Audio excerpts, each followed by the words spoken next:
সবচেয়ে একটা সহজ ডিজাইন।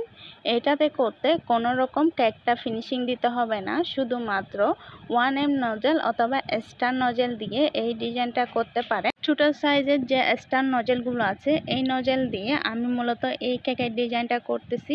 অনলাইনে এই ডিজাইনটা অনেকটা জনপ্রিয় ছিল, যার কারণে এই ডিজাইনটা আজকে করা। এটা করতে কেকটা কোনো রকম ফিনিশিং দিতে হবে না, জাস্ট পাইপিং ব্যাগের মধ্যে ক্রিম নিয়ে এটা স্টার নজেল দিয়ে এভাবে তুলে তুলে কেকটা ডিজাইন করা যায়। পুরো কেকের চারপাশে এভাবে ঘুরিয়ে ঘুরিয়ে স্টার নজেল দিয়ে এই ডিজাইনটা করে দিব।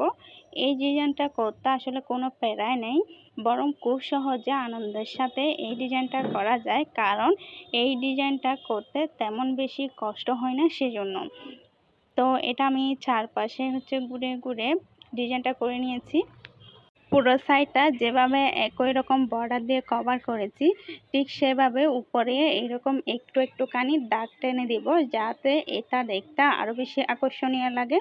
আর এটা দেখতে আরও বেশি সুন্দর লাগার জন্য আমার কাছে কিছু আর্টিফিশিয়াল ফ্লাওয়ার ছিল, গোলাপ ফুল, সো এগুলো একটু লাগিয়ে দেব। এটা লাগিয়ে দেওয়ার পর কেকটা দেখতে মাশাআল্লাহ অনেক সুন্দর লাগছে। সো আমার এই কেকটা কেমন হয়েছে অবশ্যই আমাকে কমেন্টের মাধ্যমে জানিয়ে দিবেন।